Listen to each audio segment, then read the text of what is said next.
What's up everyone, welcome back to my channel. I'm Toby and I film videos about life in Canada, living in Canada, my experiences in Canada and lifestyle in Canada. So please don't forget to hit that subscribe button for me if you aren't subscribed to my channel yet. If you are, thank you so much, I appreciate you a lot. Please also don't forget to smash that like button for me, it helps my channel. Please just smash it now. Let me give you 2 seconds to smash it. Thank you. Also, don't forget to leave comments, share this video, turn on your notification bell so you don't miss my future videos. And yeah, let's just get right into this video. So today's video, I'm going to be talking about 10 money mistakes people make in Canada. This is for people that are moving to Canada, people that are thinking about moving to Canada, people in Canada already. Some of you are making these mistakes, and everyone basically, if you live in Canada, even if you're Canadian, there's some things that you might not have thought about, because a lot of people don't have that financial education. So it's just for everyone and it is specifically for Canada, but there are things that you can always use in other countries, but it is specifically for Canada since I make videos about Canada and I live here. So the first mistake I see people making is not getting a tax advantage or tax deferred account. We pay a lot on taxes here.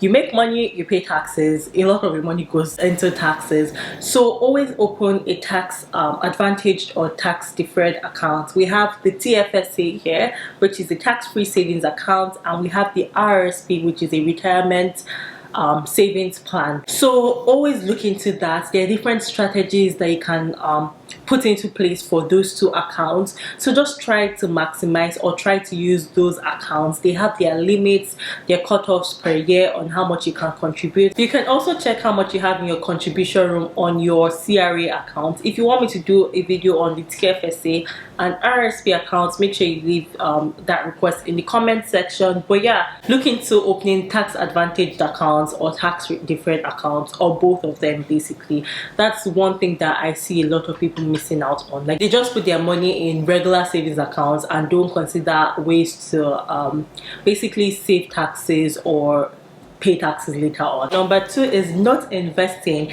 A lot of people make this mistake, and this is not even just for newcomers or immigrants, this is for every single one.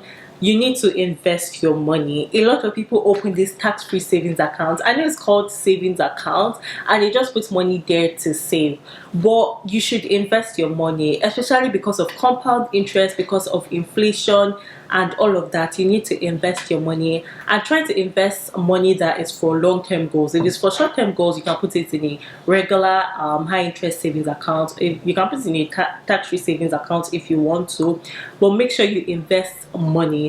At least invest something every month, no matter how little it is. Invest money every single month. And I know investing in a different country might be difficult for you, or like you're not familiar with what to use, what accounts to use and all of that. If you want that video, also let me know in the comment section. Personally, I use Wealth Simple for my investments and I use Questrade also for my investment. I have my strategy in place for the 2 different accounts, so make sure you check my link in the description box if you want to open any of those accounts. I use it to open your account. We both get something if you open your accounts. Another thing on that investing is not continually investing in your skills, in your career, or even basically looking at the market trends. Like, look at what is really in your industry, look at the future of your industry, invest in those things, because eventually that's still an investment. A lot of people invest in the stock market, invest in real estate, invest in crypto, but they forget to actually invest in themselves also. This can be mentorship investments, career investments, different forms of investment. Basically, don't forget to invest in yourself. That is also a financial mistake. The third one I'm going to be talking about is not negotiating your salary. I understand that, okay, some positions are unionized, so you cannot really negotiate your salary, but if you're not in a unionized position, please don't leave money on the table. Always negotiate. And this is very common with a lot of, let me say, new grads and immigrants, like newcomers. You're like, oh my goodness, I just got this job, I don't want them to not give me the offer, I don't want them to take the offer away from me and all of that. Please know your worth, and even when you know your worth, like, add tax to it, because eventually 6 months down the line, when you've actually learned and you've actually gained all the skills you need in that job, or you are a pro at it or whatever, you'll be like, oh my goodness, I wish I negotiated more, because right now I'm worth more than what I signed on initially, and sometimes you've actually really leveled up. So try to negotiate your salary. Not even try to, always negotiate your salary, because you're leaving money on the table. People will be working the same job, like your colleagues doing the same thing as you, and they might be earning more money. Later on you might regret not negotiating your salary, so just try, always negotiate your salary. The next thing I'm going to be talking about is not investing or not opening RESP accounts for your kids. So RESP account is an account for students, and it goes into their educational expenses, so tuition and different expenses on that educational plan.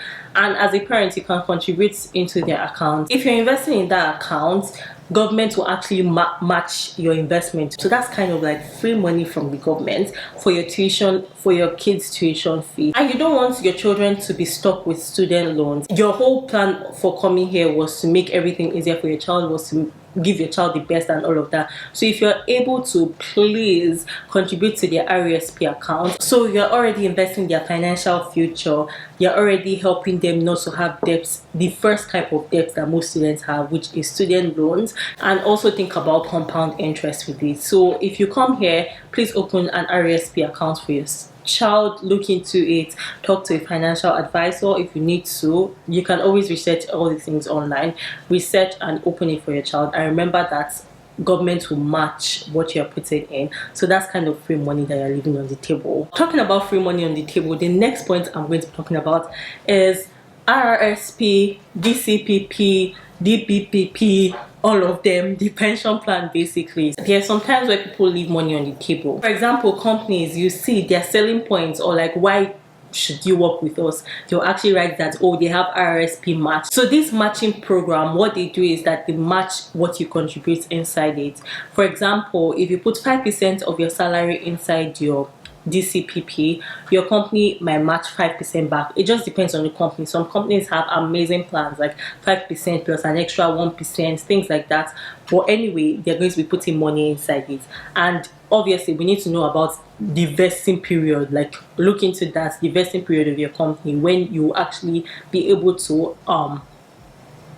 actually claim that amount that they put into it. Either way, this program actually increases your salary as a package. So if you put the maximum, let's just say your company's maximum to match is 5%, and you put 5% of your salary, which is $5,000, your company is going to put another $5,000 into it. That's if they're matching the exact. Some companies might even match the exact plus an additional 1%.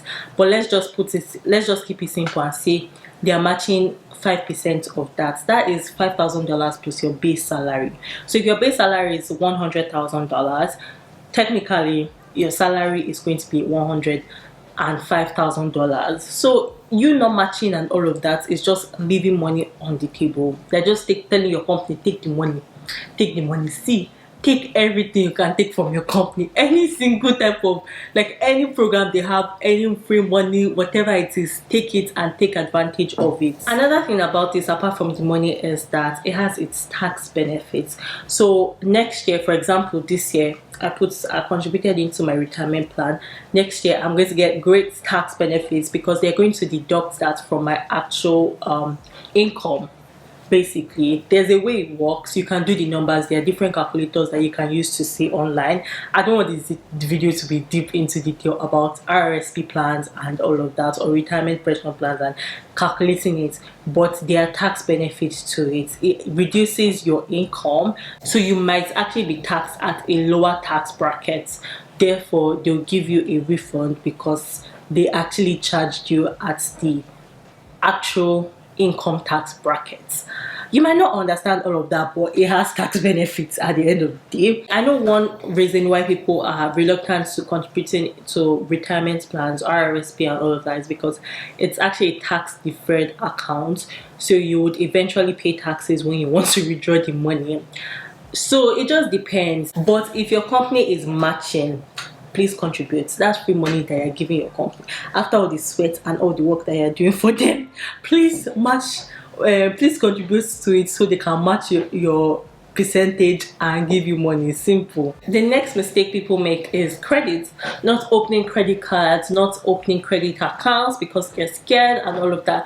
I have a video talking about credit score, how to know what they take into account, and how to just manage everything. I'll leave that in the description box, so I'm not going to go over it again. Use credit with sense. That's what I will say. Don't be reluctant to open it, and don't be reckless with it at all. And always read the fine prints. That's another mistake. People don't read fine prints. You have to read everything, understand the interest, understand how it works. The next mistake people make is not knowing how taxes work. So I know taxes can be boring. It's boring, I won't lie, but there was a time where I enjoyed reading it, enjoyed understanding it. I still enjoy reading down that I'm nerdy and all of that.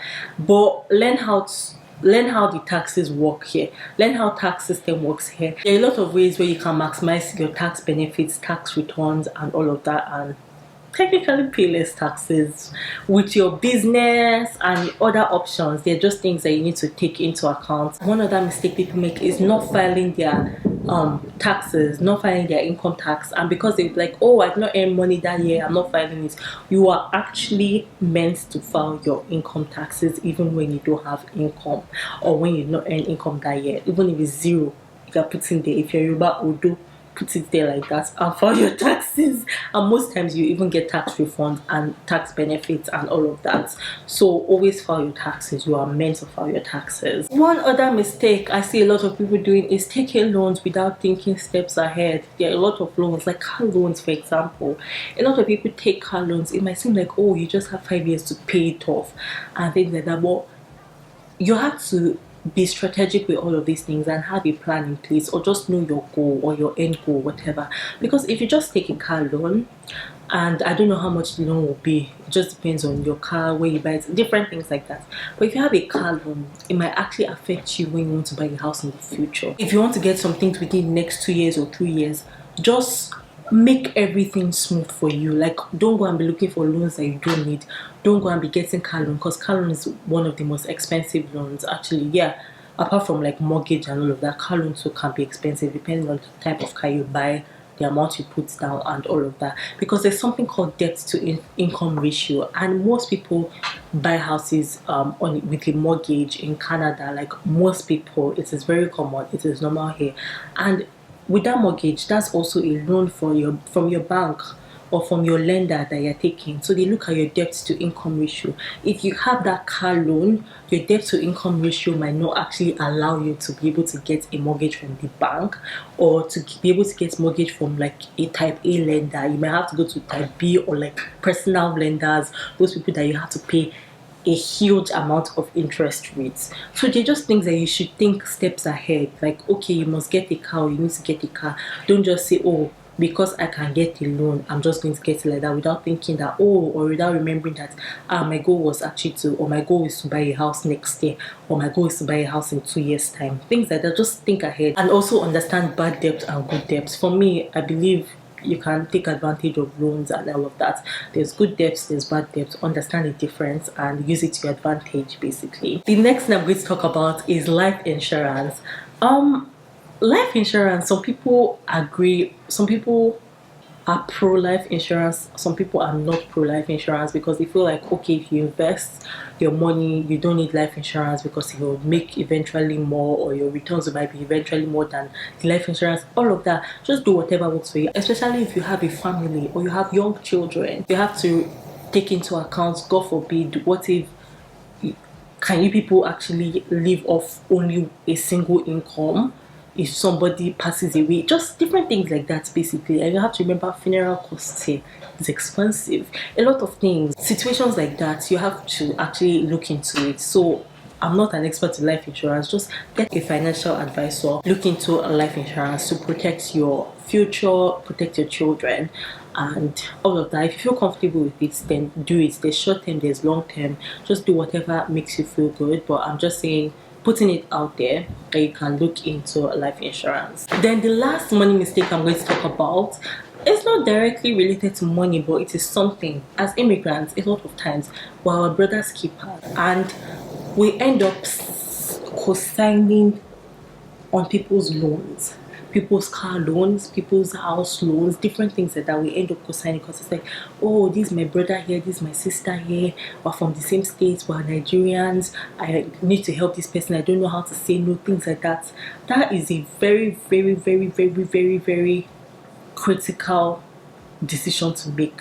So before co-signing, think about it well, because you are literally going to be the lender, even if you're not the one taking the money. God forbid if something happens to that person and the person is not able to pay, you are the one that will end up paying.